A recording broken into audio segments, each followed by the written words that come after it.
Saudara-saudara kasih, bacaan-bacaan dengarkan pada hari Minggu biasa ke-18 ini mengajak kita semua memiliki sikap yang benar, sikap yang tepat terhadap segala bentuk harta benda, kekayaan, fasilitas, dan berbagai macam hal yang kita miliki di dunia ini. Dan peringatan Yesus kepada kita semua yang kita dengarkan tadi, waspadalah dan berjaga-jagalah terhadap segala ketamakan, kerakusan, ketamakan. Itulah yang membuat berbagai macam hal bisa menjadi rusak, bisa menjadi kacau balau, relasi bahkan antar keluarga, saudara sekandung, antar sahabat, antar negara dan sebagainya bisa menjadi rusak gara-gara keserakahan. Dan kalau ingat minggu lalu kita diajari berdoa Bapa kami, dan dalam Injil ada yang tidak kita ucapkan, yaitu satu kata, berilah kami pada hari ini makanan secukupnya. Lah, kata ini yang hilang. Kalau kita tidak bisa mengatakan secukupnya atau cukup, maka kita akan bisa kebablasan, dan itulah namanya keserakahan. Dan karena itu kita diajak untuk memiliki cara hidup baru yang tadi digambarkan di dalam bacaan surat Santo Paulus kepada jemaat di Kolose. Kita menjadi manusia-manusia baru dalam Kristus, maka kita meninggalkan segala perilaku dan sikap kelakuan manusia lama, memikirkan yang di atas, yaitu yang surgawi dan bukan hanya duniawi. Inilah yang membuat perbedaan. Kita menjadi manusia-manusia baru dalam Kristus, sehingga hidup kita dan segala yang kita alami di dunia ini tidak sia-sia. Kalau kita mencari segala hal yang duniawi, ragawi, material, kita bisa terjerembab dalam kesia-siaan, sebagaimana dikatakan dalam kitab Pengkhotbah pada bacaan pertama. Bahkan kita jiwa diperbudak, terobsesi, menjadi kehilangan arah dalam hidup ini, sehingga kita kehilangan makna. Dan itulah yang diberikan Yesus melalui Injilnya. Manusia baru dalam Kristus membuat segala sesuatu yang kita miliki menjadi bermakna, berarti. Kalau, nah tadi katakan, menjadi kaya di hadapan Allah. Dan sekali lagi, kalau yang namanya bagi-bagi warisan, bagi-bagi hasil, bagi-bagi keuntungan, itu selalu akan menjadi alasan berbagai macam konflik, bahkan konflik yang tajam, bahkan antar saudara sekandung. Maka Yesus sudah mengingatkan, dan Yesus tidak mau terjebak menjawab soal itu. Justru dia mengajak orang untuk berpikir yang lebih jauh lagi, yang lebih dalam lagi, yang lebih bermakna, yaitu menjadi kaya di hadapan Tuhan. Maka sering kita melihat kalau namanya uang gak kenal saudara, uang gak kenal sahabat, uang gak kenal pertemanan. Pertemanan bisa rusak, persahabatan bisa kacau, ikatan darah saudara sekandung bisa buyar gara-gara uang.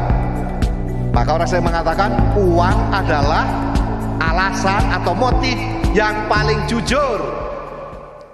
Uang adalah alasan, motif yang paling jujur. Dan kalau kita sebagai manusia dalam Kristus hanya jika melihat uang di atas segalanya, maka bisa terjadi menjadi keuangan yang maha kuasa. Tuhan menjadi tergeser dari kehidupan kita. Nah, Bapak Uskup kita pada Surat Gembala Prapaskah 2011 punya ungkapan yang menarik yang bagi saya selalu saya ingat. Ini menjadi pedoman kita semua, karena dengan begitu kita memberi makna atas hidup kita. Beliau mengatakan, saya bukanlah kekuasaan yang saya dapat atau saya peroleh. Nah, ini kita lagi mulai panas ini 2024. Ingin mencari kekuasaan melalui berbagai macam kekuasaan politik, sah-sah saja. Tapi bagi kita bukan kekuasaan kita mau peroleh atau harta milik yang dapat saya kumpulkan. Itu juga dicari oleh dunia ini. Kalau begitu apa? Siapa saya sebagai orang Kristiani? Nah, ini jawaban Bapak Uskup. Saya adalah berkat yang saya bagikan dalam bela rasa dan sukacita. Nah, itulah makna baru kita. Kalau kita memaknai hidup kita dan menjadikan jati diri kita sebagai berkat, dan berkat itu akan berlimpah-limpah kalau dibagikan. Berkat menjadi menipis dan bisa hilang kalau itu kita genggam untuk diri sendiri. Maka kita diajak untuk, seperti kata Saudara Paulus tadi, cara perkara yang di atas, di mana Kristus berada. Pikirkanlah perkara yang di atas, bukan di bumi. Inilah yang menjadi tantangan kita sebagai manusia-manusia baru dalam Kristus, menjadi kaya di hadapan Tuhan. Kamu telah mengenal kasih karunia Tuhan kita Yesus Kristus, bahwa ia yang oleh karena kamu menjadi miskin sekalipun ia kaya, supaya kamu menjadi kaya oleh kemiskinannya. Nah, saudara sekalian, hari ini kita juga merayakan Santo Ignatius Loyola. Dia punya pengalaman yang menarik dalam kisah hidupnya, dalam autobiografi. Nomor 1 dia katakan begini, sampai umur 26 tahun dia seorang yang memikirkan permainan duniawi, kesenangan pokoknya adalah latihan senjata, dengan keinginan besar untuk memperoleh kehormatan. Itu yang sama dicari. Ignatius juga sama, mencari hal yang duniawi, mencari kehormatan dan berbagai macam hal lain, sama seperti kita. Sampai pada satu titik dia bertempur dan kakinya kena meriam, maka seluruh cita-citanya, ambisinya ambiar. Disitulah berproses. Akhirnya yang menemukan apa yang dicari dari peristiwa yang bisa dianggap musibah ini, menjadi undangan Tuhan untuk mencari sesuatu yang lebih, satu perkara yang di atas, menjadi kaya di hadapan Tuhan. Kalau dulu yang mencari kemuliaan, kesenangan duniawi, menjadi sekarang menjadi apa yang akhirnya muncul dalam moto dan semboyannya, ad maiorem Dei gloria, untuk semakin besarnya kemuliaan Tuhan. Nah, itulah bahwa kita diajak untuk switch, yakni dari kemuliaan dunia, tetap semangatnya sama, berkobar-kobarnya sama, tapi kini bukan untuk diri sendiri, bukan untuk dunia, tapi untuk kemuliaan Tuhan, untuk kebaikan sesama, untuk dunia yang lebih baik. Itulah yang artinya menjadi kaya di hadapan Tuhan, sebagaimana dihayati oleh Santo Ignatius dari Loyola. Kalau begitu, maka hidup kita tidak sia-sia, tidak sia-sia. Maka yang memberikan pedoman sederhana yang saya kira baik untuk saya sampaikan di sini, dalam latihan rohani yang menjelaskan yang namanya asas dan dasar. Ini pedoman penting untuk kita semua, supaya kita tidak kebablasan dan tetap sampai pada tujuan kita. Nah, pertama-tama yang menjelaskan tujuan. Dia membedakan tujuan dan sarana. Itu beda. Menjadi kacau kalau sarana menjadi tujuan. Itu kacau hidup kita. Maka dia mengatakan, manusia diciptakan untuk memuji, menghormati, dan mengabdi Allah Tuhan kita. Dengan itu menyelamatkan jiwanya. Itu tujuan hidup kita. Itu adalah pertanyaan nomor 1 katekismus Gereja Katolik yang pendek. Apa tujuan hidup manusia? Dan dijawab di situ. Sama, Ignatius mengutip. Manusia diciptakan untuk memuji, menghormati, dan melayani Tuhan kita, dan dengan demikian beroleh kehidupan kekal dan keselamatan jiwanya. Sama, itulah tujuannya.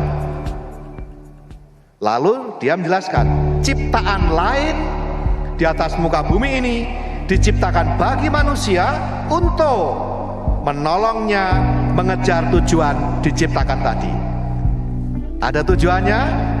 Ciptaan lain, barang-barang, kekayaan, uang adalah sarana untuk apa? Mengejar tujuan. Jadi sarana-sarana yang lebih penting kalau mengejar tujuan, bukan jadi tujuan.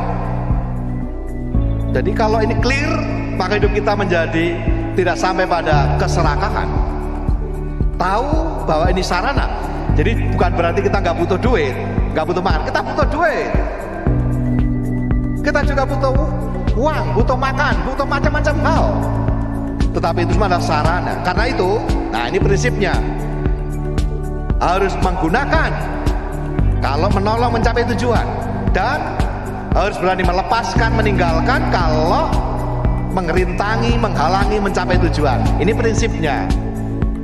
Sarana itu lebih penting, bermakna kalau menolong mencapai tujuan.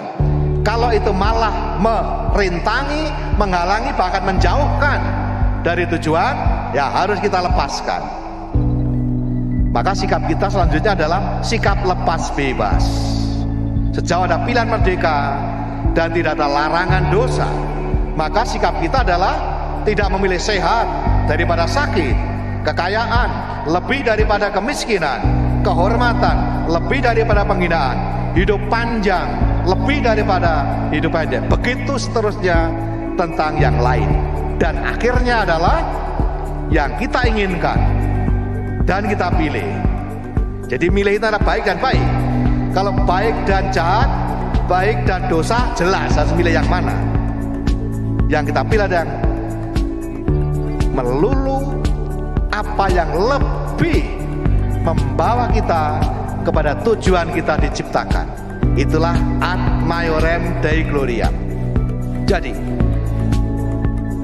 apapun yang kita miliki, sarana-sarana kita miliki, itu bermakna berarti dan menjadi berkat kalau semuanya kita abdikan, kita gunakan mencapai tujuan, yaitu memuliakan Tuhan, melayani sesama kita, dan membangun dunia ini menjadi lebih baik.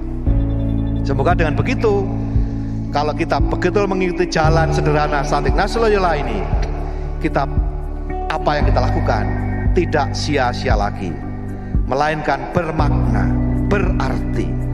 Dan sebagai penutup, saya mau mengutip dari Twitter Paus Fransiskus, mencari kebahagiaan dalam hal-hal materi adalah jalan pasti untuk tidak bahagia. Jadi mencari kebahagiaan dalam hal-hal material duniawi adalah jalan sukses, lancar jaya menuju ketidakbahagiaan. Maka mari kita mohon rahmat Tuhan bersama Santo Ignatius Loyola agar kita boleh menggunakan segala sesuatu yang kita miliki untuk kemuliaan Tuhan, kebaikan sesama kita, dan juga untuk dunia yang lebih baik lagi. Dengan begitu menjadi berkat bagi sesama. Saya adalah berkat yang saya bagikan dengan semangat bela rasa dan dengan sukacita. Semoga nama Tuhan semakin dimuliakan dan sesama semakin dilayani.